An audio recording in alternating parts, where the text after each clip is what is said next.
오늘 우리에게 주시는 하나님의 말씀 여호수아 22장 1절부터 34절까지의 말씀입니다. 여호수아 22장 1절부터 34절까지의 말씀. 이제 봉독하겠습니다. 하나님의 말씀 경청하십시오. 그때 여호수아가 루벤 사람과 갓 사람과 므낫세의 반쪽 지파 사람들을 불러놓고 그들에게 일렀다. 당신들은 주님의 종 모세가 당신들에게 명령한 것을 모두 지켰고 또 나에게 순종하여 내가 명령한 모든 것을 다 지켰습니다. 당신들은 오늘까지 이렇게 오랫동안 당신들의 결례를 저버리지 않고 주 당신들의 하나님이 명하신 것을 성심껏 다 지켰습니다. 이제는 주 당신들의 하나님이 약속하신 대로 당신들 결례에게 안식을 주셨으니 당신들은 이제 주님의 종 모세가 요단강 동쪽에서 당신들에게 준 당신들의 소유의 땅 당신들의 거처로 돌아가십시오.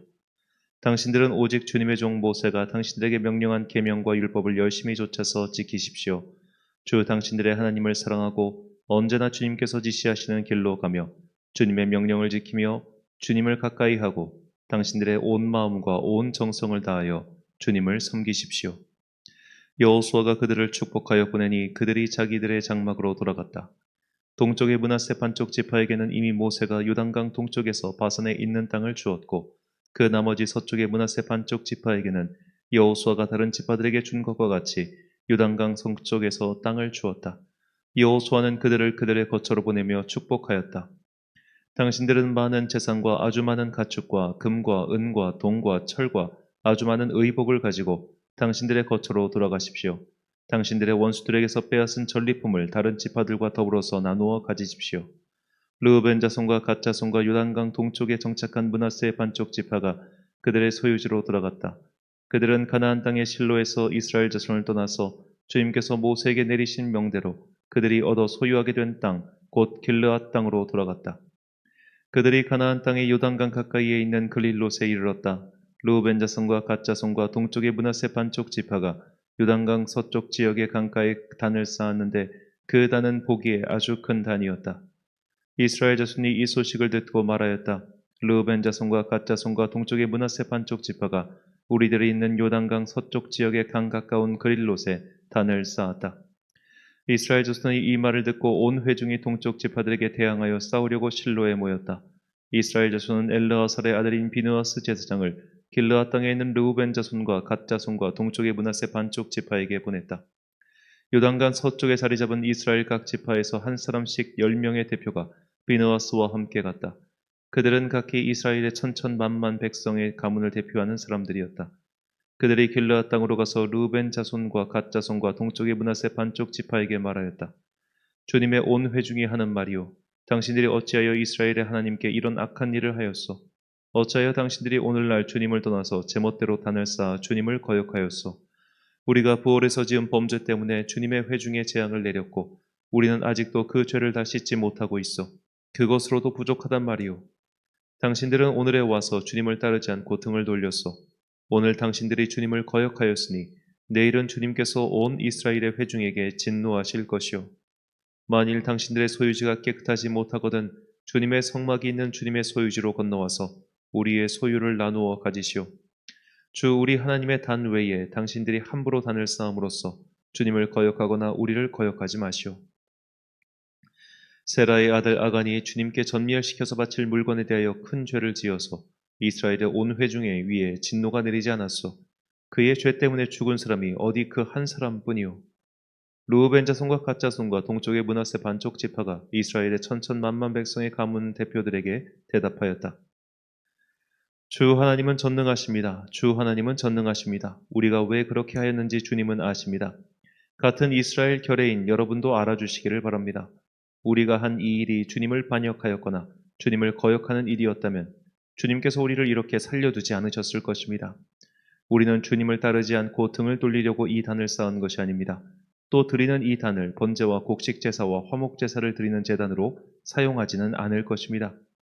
우리가 만일 이 단을 제단으로 쓸 목적으로 쌓았다면 주님께서 벌써 우리를 벌하셨을 것입니다. 그러나 사실은 그렇지 않습니다. 우리가 여기에 단을 쌓은 것은 훗날 당신들의 자손이 우리의 자손에게 너희가 주 이스라엘의 하나님과 무슨 상관이 있느냐? 너희 르우벤 자손과 갓 자손아, 주님께서 우리와 너희 사이에 요단강을 경계선으로 삼으셨으니 너희는 주님에게서 받을 몫이 없다고 하고 말하면서 당신들의 자손이 우리의 자손을 막아서 주님을 경외하지 못하게 할까 염려가 되어서 우리가 이 단을 쌓은 것입니다. 이것은 번제물을 드리거나 다른 어떤 제물을 드리려고 쌓은 것이 아닙니다. 오히려 이 단은 우리와 당신들 사이에 그리고 우리의 자손 사이에 우리의 믿음을 증명하려고 세운 것입니다. 우리도 번제물과 다른 제물과 화목 제물을 가지고 주님을 진정으로 섬기는 사람들이라는 것을 증명하려는 것입니다. 그래서 먼 훗날에 당신들의 자손이 우리 자손에게 너희는 주님에게서 받을 몫이 없다고 말하지 못하게 하려는 것입니다. 우리가 말한 대로 훗날 당신들의 자손이 우리에게나 우리 자손에게 그같이 말한다면 보아라, 이것은 우리 조상이 만든 주님의 제단의 모형일 뿐이다. 이것은 우리가 여기에서 번제물을 드리거나 다른 제물을 드리려고 만든 것이 아니다. 이것은 다만 우리와 당신들 사이의 관계를 증명하려는 것일 뿐이다 하고 대답할 수 있을 것입니다. 우리는 번제나 곡식 제사를 아무 데서나 함부로 드리는 일이나 다른 제물을 바칠 불법적인 단을 만들므로써 주님을 거역하거나 배반하는 일은 결코 하지 않을 것입니다. 우리는 주 우리 하나님의 성막 앞에 있는 그 합법적인 단 외에는 어떤 제단도 쌓지 않을 것입니다. 제사장 비느하스와 회중의 대표자들 곧 그와 함께 간 이스라엘의 천천만만 백성의 가문 대표들이 르우벤 자손과 갓 자손과 동쪽의 므낫세 자손의 그 말을 듣고 기뻐하였다. 제사장 엘르아살의 아들인 비느하스가 르우벤 자손과 갓 자손과 동쪽의 므낫세 자손에게 말하였다. 당신들이 이번 일로 주님께 반역한 것이 아니기 때문에 우리는 오늘 주님께서 우리 가운데 계심을 알았소. 이제 당신들은 이스라엘 자손을 주님의 손에서 건져내었소. 제사장 엘르아살의 아들인 비느하스와 백성의 대표들이 길르앗 땅에 있는 르우벤 자손과 갓 자손을 만나본 다음에 가나안 땅으로 돌아와서 이스라엘 자손에게 그대로 보고하였다. 이스라엘 자손은 그 보고를 듣고 기뻐하면서 이스라엘 자손의 하나님을 찬송하였다. 그래서 르우벤 자손과 갓 자손이 거주하는 땅으로 쳐올라가서 그들을 멸하자 하는 말을 다시는 하지 않았다. 르우벤 자손과 갓 자손은 이 단을 일컬어 주님께서 이 하나님이심을 우리 모두에게 증명함이라고 하였다. 아멘. 물건은 정신을 담지 못한다라는 제목으로 하나님의 말씀 선포하겠습니다. 연인들끼리 반지를 교환한다고 해서 그 연인 간의 사랑이 식지 않는 것은 아닙니다. 그들이 그 반지를 볼 때마다 첫사랑을 되새기고 싸우지 않는 것도 아니죠. 반지는 그저 상징일 뿐 그것을 가지고 있다고 해서 정신이 지켜지는 것은 아닙니다. 모든 기념품이 다 마찬가지죠. 그 기념품을 볼 때 그와 관련된 기억은 떠올릴 수 있습니다. 하지만 나중에는 그 기억조차 희미해지고 결국 아무 의미도 없어질 겁니다. 아마도 이 설교를 듣는 각 가정에는 본인께서 섬기시는 교회 또는 여러 행사에서 받은 그런 교회의 수건들이 있을 겁니다. 여러분들은 그 수건을 사용하실 때마다 그때 그 기억을 되새기십니까? 혹은 그 수건을 사용할 때마다 그 교회를 위해서 축복의 기도를 빌어주시던가요? 기념품도 그리고 그보다 큰 기념물도 그리고 그 기억을 잊지 않겠다고 큰 돈을 지어 세운 기념관도 결국 세월과 함께 그것을 세운 기억들은 정신은 다 희미해져 가지요. 그렇다고 해서 물건이 아무 의미가 없다는 뜻은 아닙니다. 그런 물건이 있다는 것만으로도 우리가 정신이 사라지지 않고 계속해서 이어질 거야. 이 물건이 있고 이 기념비가 있고 이 기념관이 있으니 그의 정신, 그때 그 마음은 앞으로 계속해서 이어져 갈 거야 라고 생각한다면 착각이라는 겁니다. 우리가 성경을 잘 보면 하나님께서 이미 말씀하셨죠.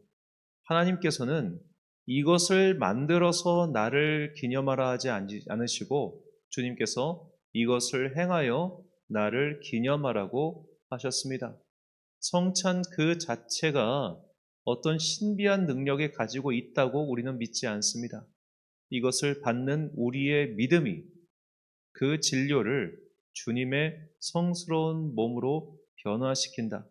즉 하늘의 신령한 능력과 그 땅에 있는 사람들의 신실한 믿음의 응답이 비로소 성찬을 성찬답게 만드는 것이죠.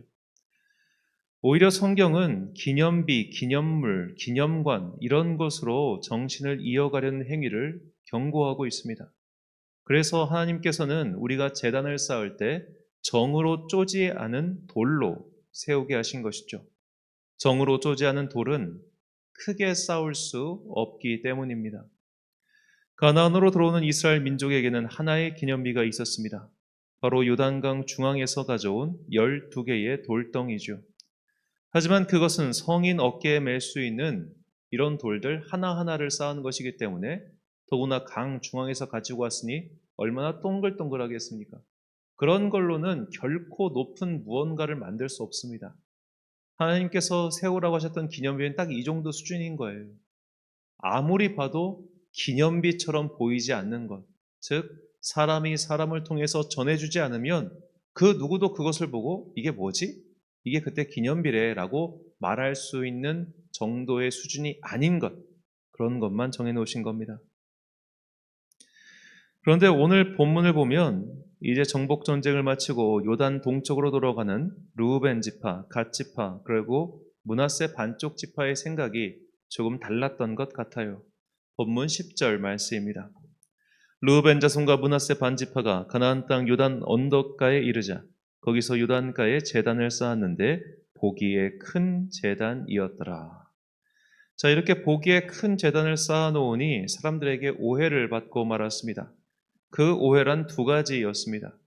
첫째로 혹시 이것이 이방 신에게 바치는 제단이 아닌가라는 점이고, 둘째로 혹시 이들이 독자적으로 제단을 쌓고 이제 더 이상 성막으로 나오지 않고 자기들끼리 제사를 드리고자 함이 아닌가라는 것이었습니다.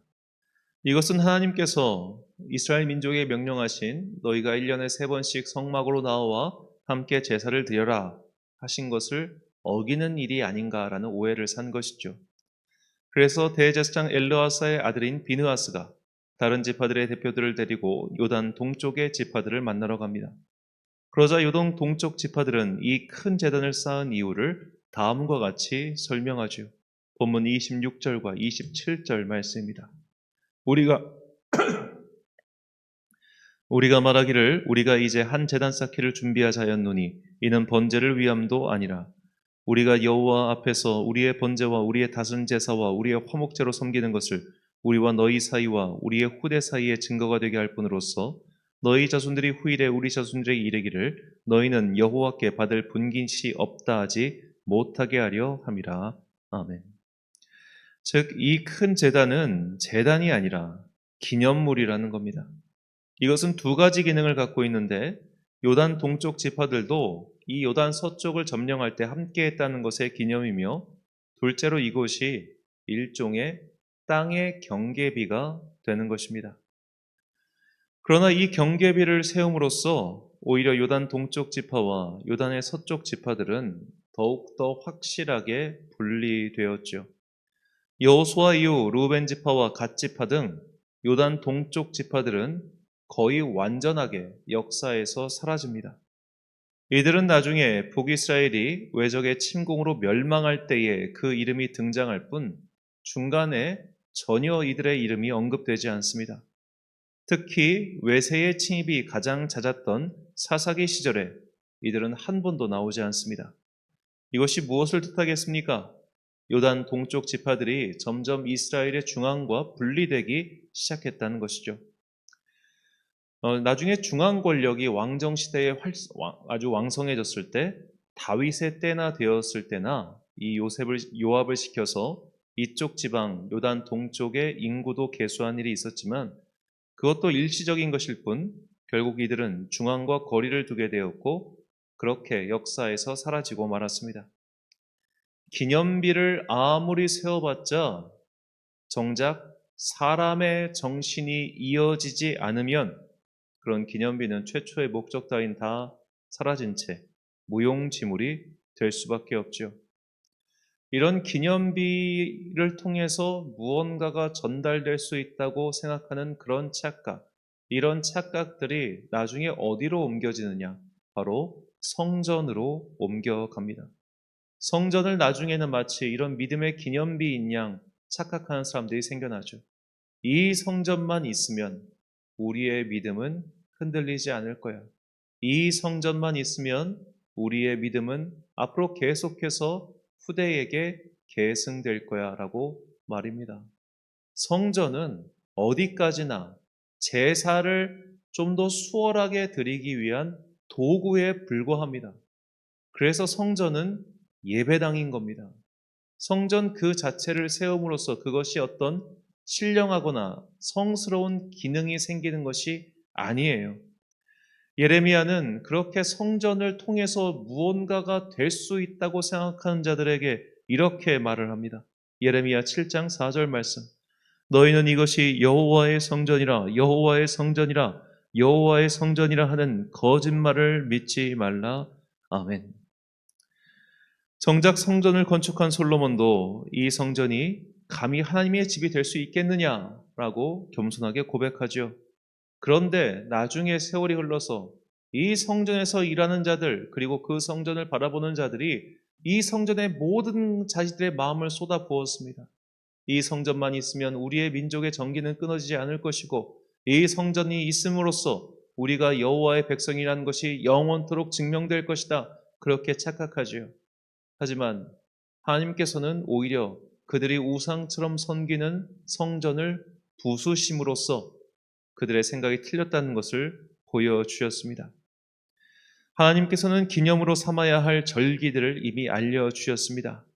인간들이 만든 기념물, 기념비, 기념일 등은 그저 사족에 불과합니다. 어쩌면 차라리 없는 게 나을 수도 있죠. 기념물로는 사실 아무것도 기념할 수 없습니다. 그래서 믿음이 없이는 주님을 기쁘시게 할 수 없는 것이죠. 믿음이 없이 기념비를 세운들, 기념물을 만든들, 혹은 거대한 건물을 지은들, 그것이 무의 의미가 있겠습니까? 한 세대만 지나면 아무런 의미가 없는 것, 그렇게 되지 않겠습니까? 주님께서는 우리가 기념물로 삼을 수 있는 것, 믿음의 기념물로 너희가 무엇을 삼아야 되는가에 대해서 이렇게 말씀하셨습니다. 이사야 55장 13절 말씀입니다. 잣나무는 가시나무를 대신하여 나며 화석류는 찔레를 대신하여 날 것이라. 이것이 여호와의 기념이 되며 영영한 표징이 되어 끊어지지 아니하리라. 아멘. 자, 믿음이 없는 사람들은 잣나무와 화석류에서 아무것도 발견하지 못할 것입니다.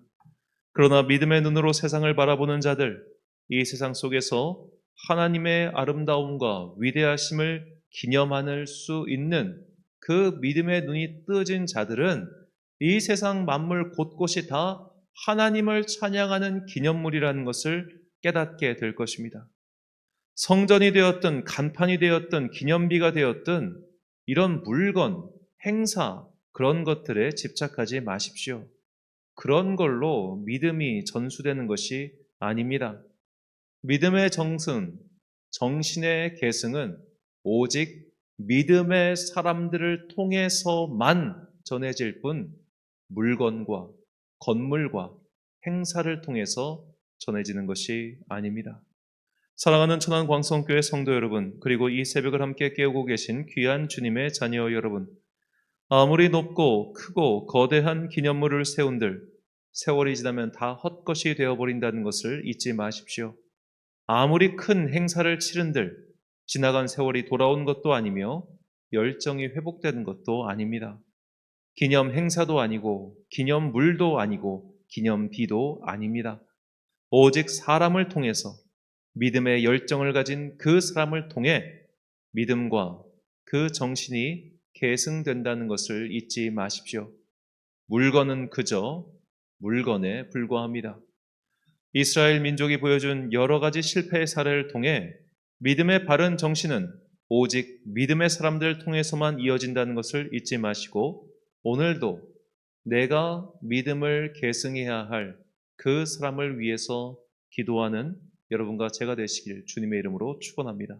기도하겠습니다. 사랑과 은혜가 풍성하신 아버지 하나님, 사람의 믿음, 사람의 마음, 사람의 정신은 그런 물건을 통해서가 아니라 오직 사람을 통해서만 전승된다는 것을 깨닫게 해주시니 감사합니다. 기념 행사, 기념비, 기념물, 기념관, 이렇게 눈에 보이는 것들에 자꾸만 집착하는 어리석음을 우리가 깨닫게 하시고 그런 거 100번을 치른들, 10,000번을 치른들 그런 것으로는 정신이 전달되지 않는다는 것을 잊지 않게 하여 주옵소서. 과거의 추억팔이에 매몰되어 있는 성도가 아니라 지금 내가 믿음을 전해야 될 사람, 지금 내가 그리스도의 바른 정신을 계승시켜야 할 그 사람을 위하여 기도하고 그 사람과 함께 더불어 신앙생활 잘해가는 우리 성도들 되게 하여 주옵소서.